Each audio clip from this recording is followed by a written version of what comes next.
everyone, welcome back to my channel. This is your girl Nikki Deluxe, and I'm coming to you today with a brand new episode. This episode today is a little bittersweet. I wanted to touch on something that has been bothering me for the last few days. I wasn't going to do an episode on it. I wasn't really going to cover it out of respect for the family and everything that's going on right now on social media, but I wanted to relate it to something that I was going to cover anyway, a topic that I've been wanting to cover. So I always cover topics or any situation in the media if it's relevant to something that I also would love to speak about. So I just wanted to kind of combine the two and talk to you guys a little bit today, okay? So if you're new to my channel, go ahead and hit the like button, okay? Like, subscribe, and comment. And if you've already been rocking with me for the last few episodes, thank you so much and welcome back, okay? So I come today with a heavy heart, and I'm also sending my condolences to the family of Nipsey Hussle. What happened to me was, it seems unreal.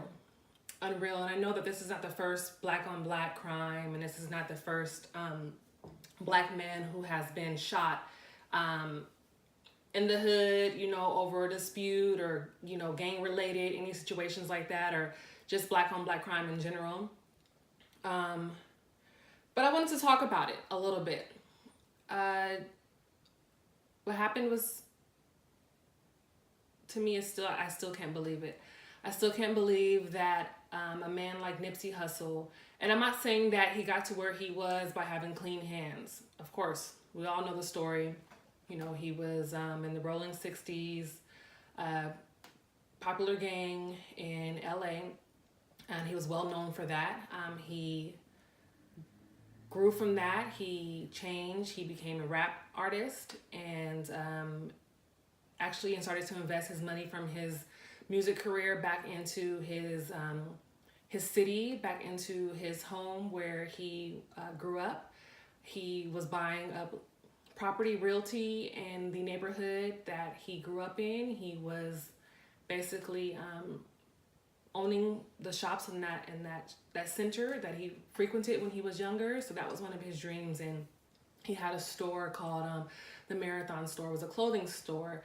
And on Sunday, around 3 o'clock, I think it was, around 2 to 3 o'clock, a gentleman approached him in front of his store and shot him 6 times and murdered him in broad daylight in front of the man's place of business.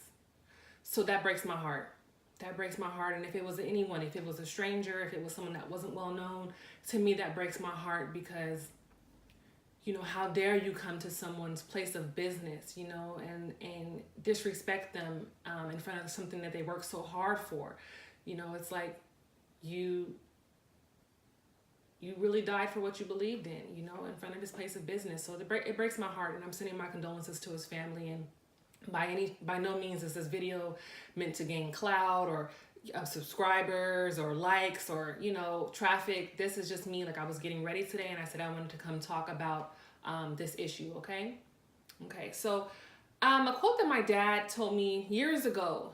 He said about people in you know, lower class, maybe poor, lower middle class America. He said they're so used to consuming, right? And then I didn't kind of understand it. He said they're so used to consuming that once they can't consume any material things, they start consuming each other. I'll repeat that for you guys, okay? He said they're so used to consuming that when they're no longer able to consume, they start to consume each other. And the whole Nipsey Hussle incident that happened on Sunday, it just made me realize, like, oh my gosh, you know, what my father was saying is right.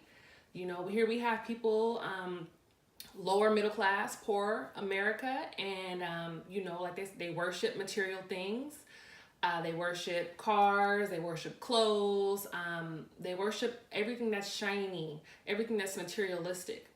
And then when it gets to the point where they're unable to purchase those things, or obtain those material things, they start to consume each other. Whether that means robbing, it's like stealing from stores, killing each other, in order to get those things.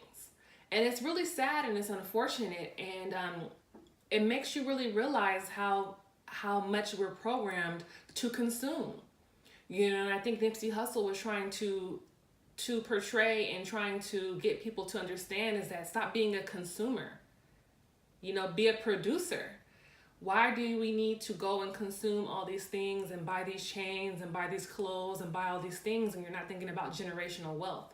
You're not thinking about your children's children. And in turn, when you're thinking like that, you're thinking about crime.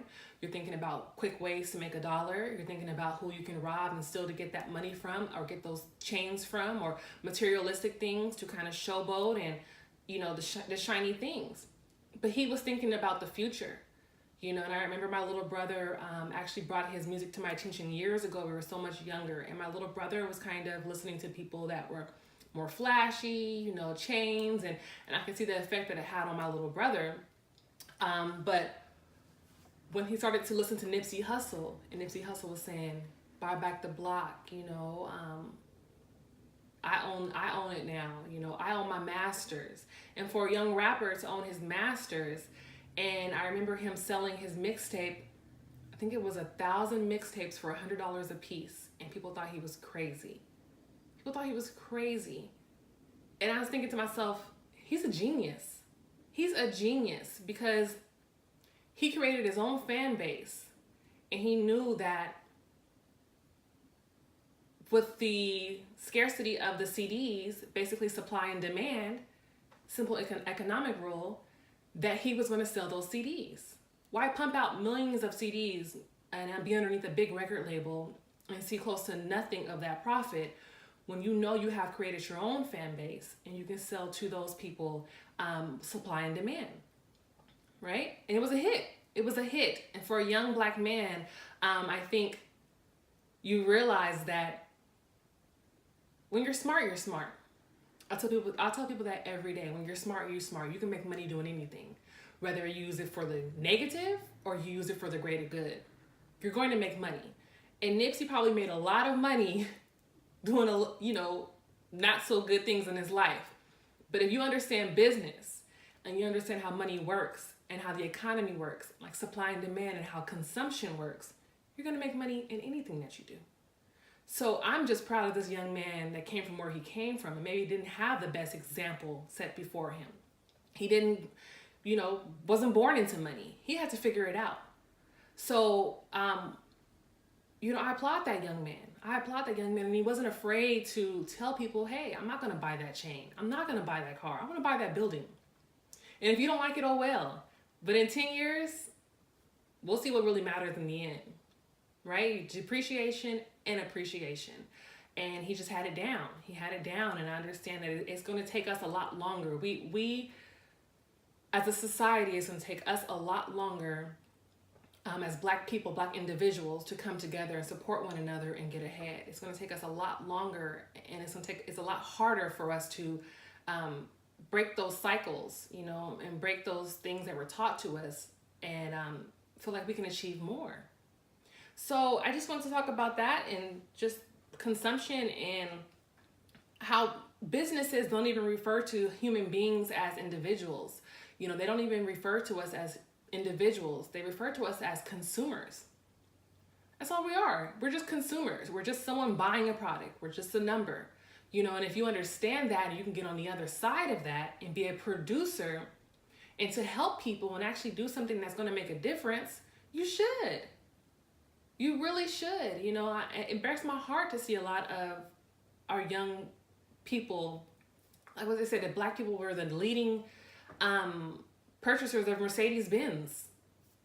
We're the leading purchasers of Mercedes-Benz, and it's like, what about retirement? What about, I know people that have fancy cars and they live in apartment buildings, like they live in an apartment, they're renting. I'm like, that's crazy to me. Don't you think that you would rather have a house? I read a story, and it was about a banker, a loan officer. He said that if someone comes in It shows me exactly their assets and shows me how much their income is and everything like that. A lot of people are getting turned away because yeah, maybe you have that fancy car already. You've bought that Mercedes Benz, you've bought that Porsche, you've bought that Lexus. You spent that money on that nice car, but then at the end of the day, you are looking for someone. You're looking to get a loan for a home, right? You're looking to get a loan for a house, but you've already purchased your car. So the loan officer is looking at all the paperwork and he's saying, I know if it comes down to it, if you were to lose your job, you choose your car over your house. So no, we're not going to give you the loan because you went out and got this car before you even thought about buying property. And that's the mentality that we have, young. It needs to stop. There's nothing wrong with having nice things. There's nothing wrong with having nice things. But have something that's going to make you money, And I read another quote. I've just been looking for quotes to kind of reference what I wanted to talk about. And it said, some people are so caught up in saving money, and that's the reason why they're not earning any more money.